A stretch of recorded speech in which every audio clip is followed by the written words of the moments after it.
لوگ جن کی ظاہری کیفیت یہ ہے کہ وہ سنت اور شریعت کے پابند ہیں، ان کے بارے میں بھی ہم دھوکہ دہی کا فتویٰ دیتے ہوئے ذرا احساس پیدا نہیں کرتے۔ اچھی سوچیں، اچھے گمان، اچھے خیالات، خوبصورت تصورات، اللہ نے بڑی حسین دنیا بنائی ہے۔ اس زمانے میں بڑے خوبصورت رنگ بھرے ہیں کریم رب نے، اس کی قدرت کے جگہ جگہ کرشمے ہیں، اس نے بڑے خوبصورت انسان بنائے ہیں، بڑے پاکیزہ لوگ مرتب فرمائے۔ تو اللہ کی مخلوق میں سے حسن کو تلاش کرنا، اس کی کائنات میں سے خوبصورتیوں کو ڈھونڈنا، گمان بڑے اعلیٰ رکھنا، کیا خوبصورت جملے ہیں مسلم شریف میں۔ حضور فرماتے ہیں اچھا سوچنا بھی اچھی عبادت ہے، اچھا گمان بھی اچھی عبادت ہے۔ آپ کچھ نہ کریں، محض اچھا سوچیں، اچھا گمان کریں، اچھی رائے دیں، مثبت رویہ آپ یقین جگہ۔ اور وہ کوئی کسی نے کہا کہ اس نے بہت بڑا جرم کیا ہے اور مجھے دھوکہ دیا ہے، تو اب بتاؤ اس کے ساتھ کیا کرنا ہے۔ تو ایک صاحب بولے، کہنے لگے بادشاہ سلامت، اس نے آپ کو دھوکہ دیا ہے، یعنی اتنی اس کی جرت ہو گئی۔ کچھ لوگ ہوتے ہیں نا شاہ سے زیادہ شاہ کے وفادار، اب یہ یہاں تک چلا گیا ہے، یہ اس کی جرت، یعنی آپ کو اس کا گلا کاٹا جائے اور اس کے ٹکڑے ٹکڑے کیے جائیں، یہ سزا ہونی چاہیے۔ تو جو ایک سالے بزرگ بیٹھے تھے انہوں نے بات سنی اور پھر گردن جھکا لی۔ تو بادشاہ نے دوسرے مشیر سے پوچھا کیا کرنا ہے؟ اس نے کہا حضرت ہم نے تو زمانہ دیکھا ہے، آپ کی تو دنیا قدر کرتی ہے، لیکن یہ سمجھے کچھ نہیں، یعنی آپ ہی کے بارے میں اس نے یہ کر دیا، اس طرح کریں اسے جلا ڈالیں، ایسے آدمی کی تو راکھ بچنی چاہیے بس۔ تو بزرگ نے دیکھا تو وہ پھر سن کے بعد گردن جھکائی۔ تو اسی طرح کے مشورے ملے تو سب خاموش تھے۔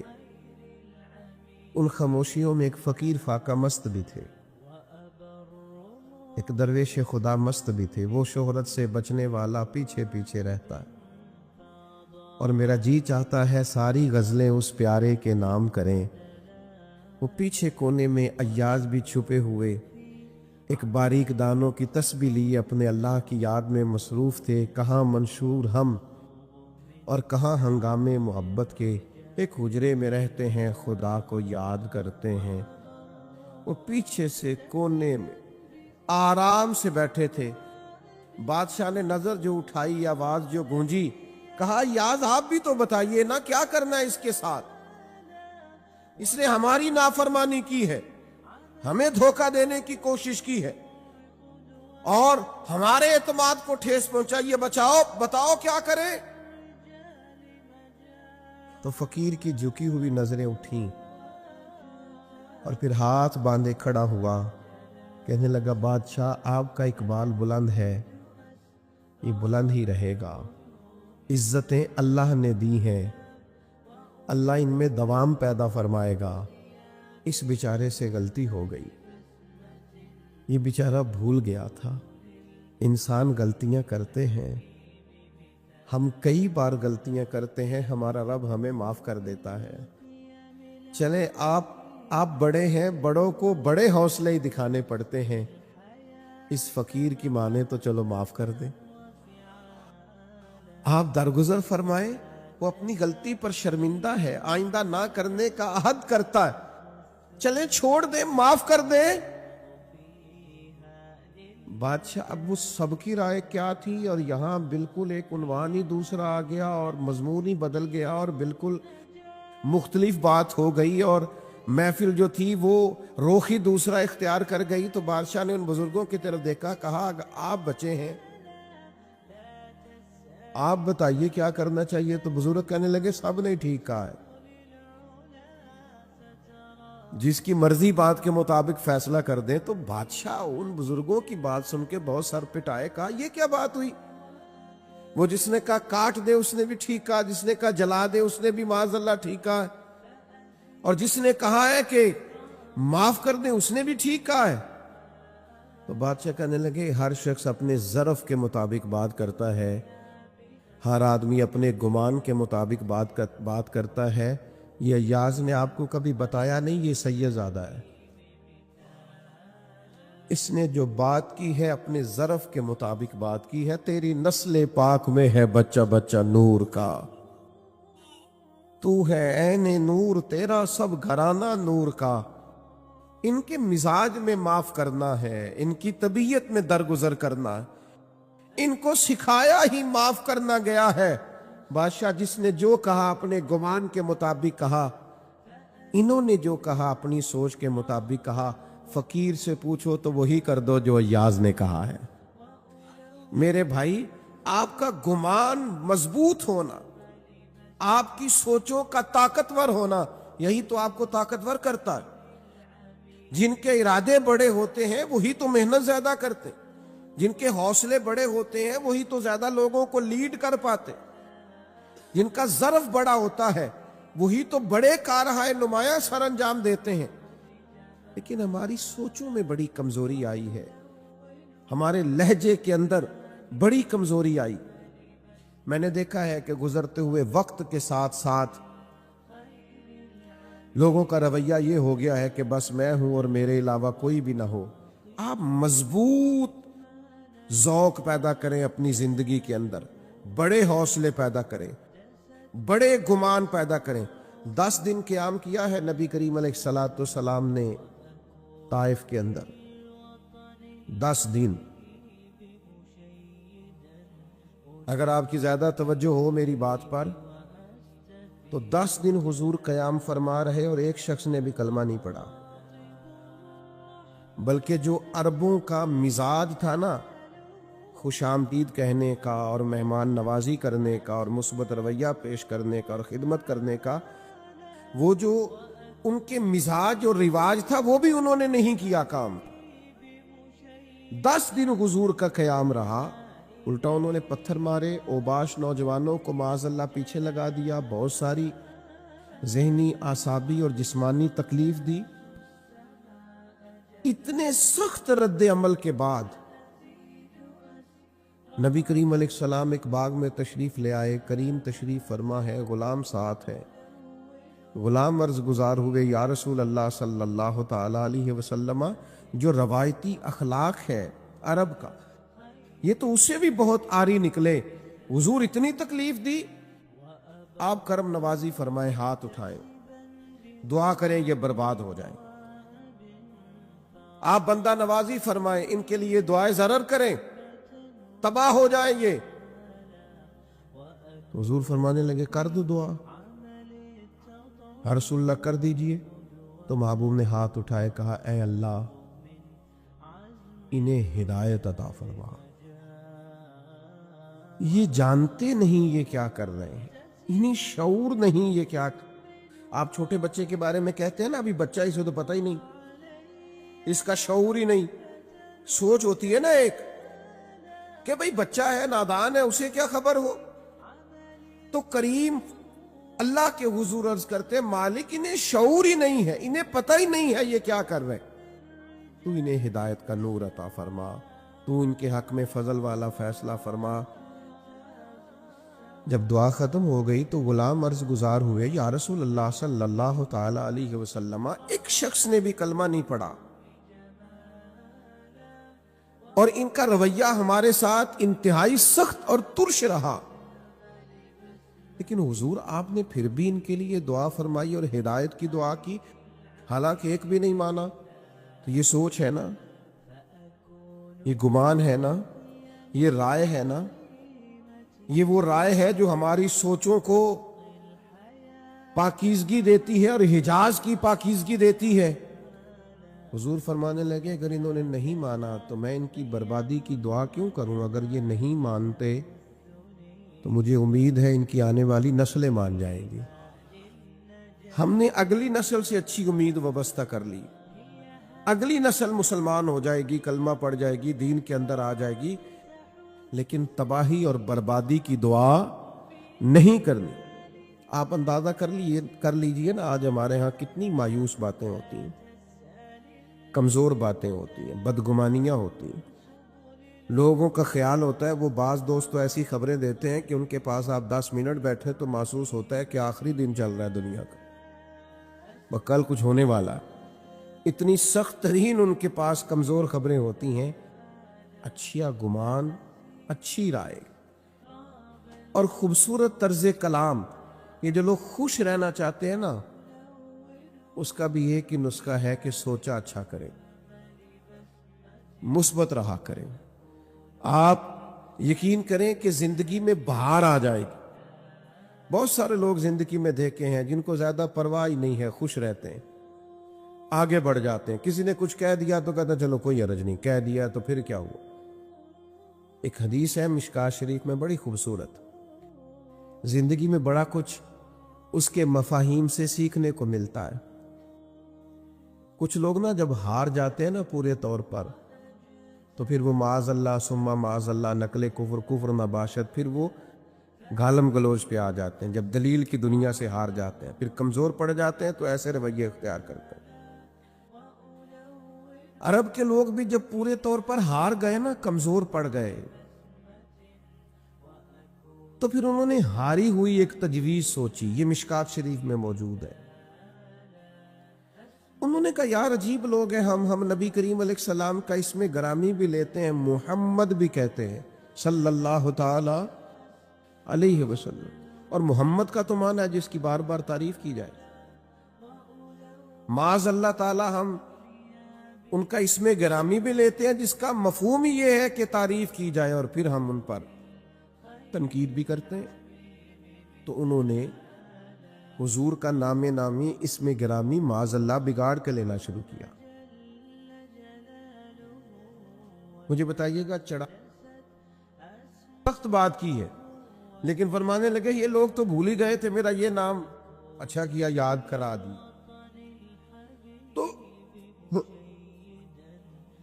صحابی نے آ کے عرض کی یا رسول اللہ صلی اللہ تعالی علیہ وسلم، وہ آپ کا نام بگاڑ کے لیتے ہیں، اور معاذ اللہ نام بگاڑ کے آپ کو برا بھلا کہتے ہیں۔ تو محبوب نے کیا جواب دیا؟ وہ بڑے پریشان تھے، اور جب آئے تھے تو ان کے لہجے کے اندر بڑی سخت قسم کی گرانی تھی کہ یہ ان کی جرت اور اس طرح کا ان کا رویہ۔ بڑی تکلیف میں تھے، پریشانی میں تھے، مایوس تھے، اور ان کے لیے سخت رائے رکھتے تھے۔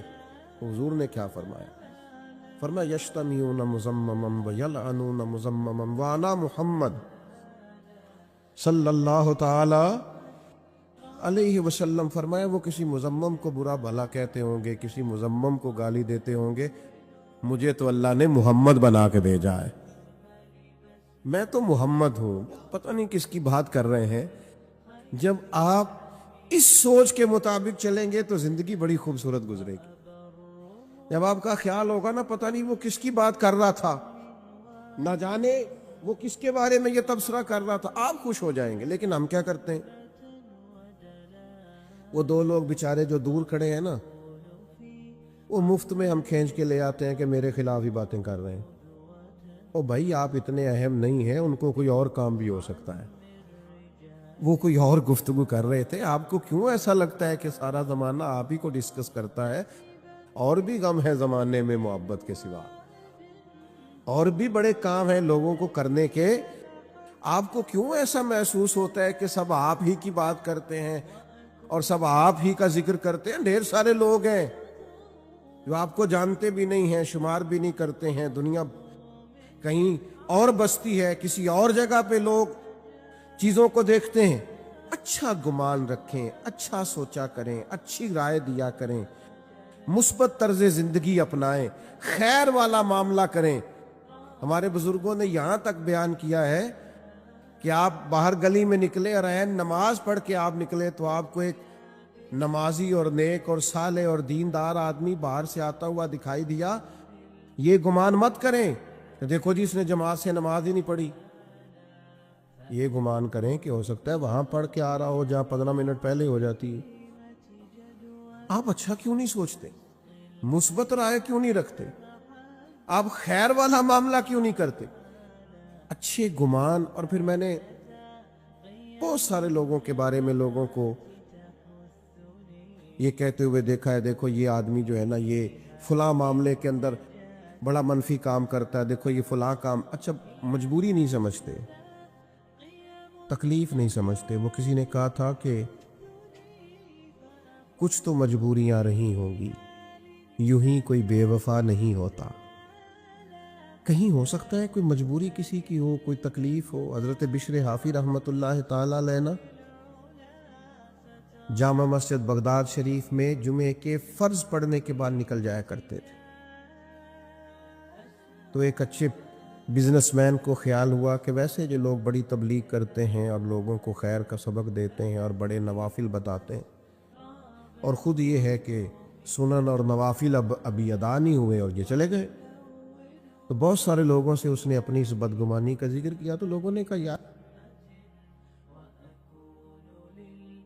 کہنے لگا نہیں وہ ہر جمعے ایسا کرتے.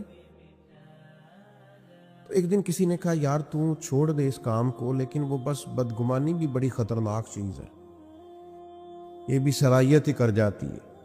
یہ شک تو دیوانہ سا کر دیتا ہے لوگوں کو، عجیب مجنون قسم کی حرکتیں کرنے لگ جاتے ہیں مشکوک ہونے کے بعد.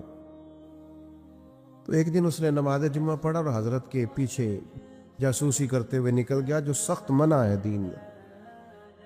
تو شیخ مسجد شریف سے نکلے اور ایک نان بائی کی دکان سے انہوں نے نان خریدے. تو پھر ایک اور بدگمانے کی، کہنے لگا اچھا بھوک بڑا تنگ کرتی ہے اس لیے سنتیں چھوڑ دی، اس لیے نوافل چھوڑ دیے. پھر حضرت نے ایک جگہ سے کباب لیے تو کہا دیکھو عمر دیکھو اور ان کے ذائقے دیکھو کہ اس عمر میں بدگمانی پہ بدگمانی. لیکن تھوڑا سا شیخ تیز قدموں سے چلے اور ایک آبادی ختم ہوئی تو ایک بے آباد سی جگہ آئی، اور پھر تھوڑا سا آگے بڑھے تو ایک کچا سا گھر آیا. حضرت شیخ نے دروازہ جو کھولا تو سامنے پلنگ پر ایک فالج زدہ معذور مریض پڑا ہے. شیخ دوڑ کر کے گئے، پہلے اس کو سیدھا کیا، پھر پیالے میں پانی لے کے اس کا منہ دھویا، اور پھر وہ کباب توڑ کے لقمہ بنا کر کے اس کے منہ میں ڈالا، اور پہلا لقمہ ڈالتے کہنے لگے معاف کر دینا، جمعے کو مجھے آتے ہوئے دیر ہو جاتی ہے، ابھی تو میں نے سنتیں بھی پڑھنی، ابھی تو میرے نوافل باقی ہیں، لیکن آپ کی بھوک تیز نہ ہو جائے میں دوڑ آیا. شخص کہتا ہے باہر کھڑا تھا، یوں لگ رہا تھا کہ جیسے میری ٹانگیں میرے وجود کا بوجھ نہیں اٹھا رہی، کہاں پر ہوں میں، کیا سمجھتا تھا یہ کیا نکل آیا، جس کو میں نے اتنی بری چیز سمجھا تھا شیخ کیا اتنا بڑا کارنامہ نکل آیا. حضرت اس کو کھانا دے رہے تھے تو وہ معذور رو پڑا، کہنے لگا بشر آپ کب تک آئیں گے، 14 سال بیت گئے، میری ڈیوٹی اٹھائے ہوئے میرے تو اپنے بھی مجھے چھوڑ گئے. حضرت بشر نے ان کے آنسو پوچھ کر کے فرمایا آپ کا کیا خیال ہے، یہ جو میری معاشرے میں عزت ہے یہ میری کثرت عبادت سے ہے، یہ تو میں آپ کی خدمت کرتا ہوں تو اللہ نے مخلوق کے دلوں میں میری محبت پیدا فرما دی. او میرے بھائیوں، اچھا گمان، اچھی سوچیں، اچھے رویے، اچھی رائے اور اچھا مشورہ، اس کو اپنی زندگی میں اپنائیے. آپ کو پتہ ہے ہمارے علماء نے لکھا ہے کہ یہ جو کہا 10 گنا اجر ملے گا نیکی پہ، اور پھر بات کتاب و سنت میں بڑھتے بڑھتے 700 گنا تک بھی گئی، تو یہ 10 ملے گا کہ 20 گنا ملے گا کہ 700 گنا ملے گا. تو فرماتے ہیں جتنا گمان اچھا ہوگا، جتنی نیت اچھی ہوگی، جتنا ارادہ عمدہ ہوگا، اتنا اللہ اجر بھی زیادہ عطا فرما دے. لیکن شرط یہ ہے کہ ہم برے گمان سے بچیں، برے ذہن سے بچیں، بری سوچوں سے بچیں. یہ ہماری طبیعت کو بھی اچھا رکھیں گی، ہمیں لوگوں سے پیار بھی ہو جائے گا، نفرتیں بھی ہمارے دلوں سے نکلیں گی، ہماری رائے بھی اچھی ہوگی، اور سب سے بڑی بات یہ ہے کہ سوسائٹی میں پیار پھیلے گا، معاشرے میں محبت بڑھے گی، ہم ایک دوسرے کے قریب آئیں گے. لیکن اگر ہم اپنی سوچوں اور گمان کو اس طرح کا صاف ستھرا نہیں کریں گے، پھر ظاہر ہے کہ ہمیں بڑے بڑے اچھے، بڑے بڑے خوبصورت، بڑے بڑے علماء، بڑے بڑے فقہا، ان میں بھی معاذ اللہ لوگوں کو خیر نظر نہیں آتی۔ پھر ماحول ایک ایسی طرف چلا جائے گا جس میں بہرحال تکلیف اور گھٹن پیدا ہوگی۔ تو رمضان المبارک میں انسان کا دل بڑا ہلکا پھلکا ہو جاتا ہے، اللہ تبارک و تعالیٰ اس کو بڑا باطنی سرور اور کیف عطا کرتا ہے، اس کی کیفیات بڑی خوبصورت ہوتی ہیں۔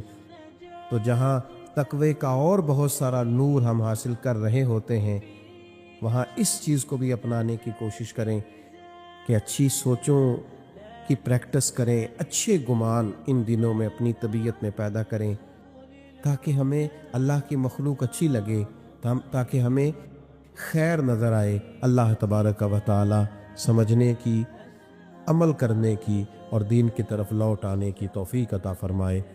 آخر دعوانا الحمدللہ۔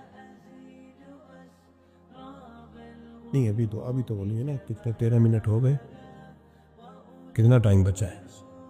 ایک ہی بات کرتا ہوں، نبی کریم صلی اللہ تعالی علیہ وسلم نے فرما دیا کہ اس کی ناک خاک آلود ہو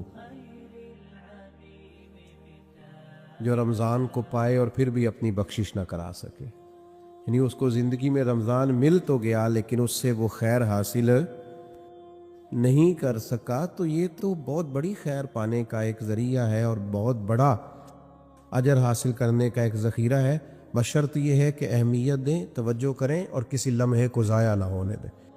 اللہم صلی علی سیدنا و مولانا محمد معدن الجود والکرم وآلہ وصحبہ وبارک وسلم۔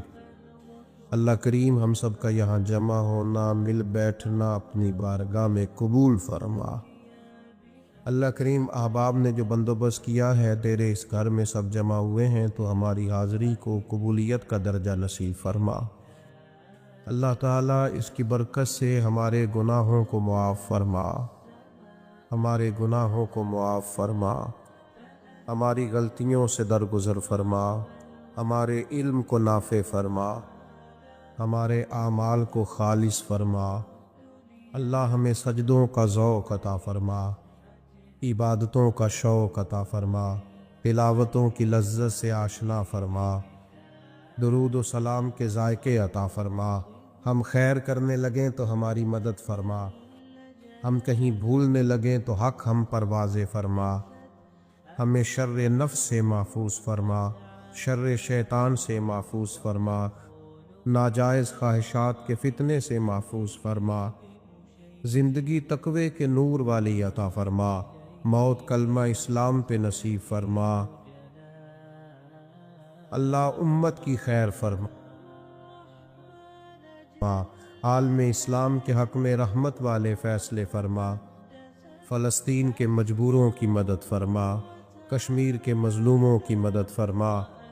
امت جہاں جہاں بھی تکلیف کا شکار ہے، رحمت والے فیصلے فرما۔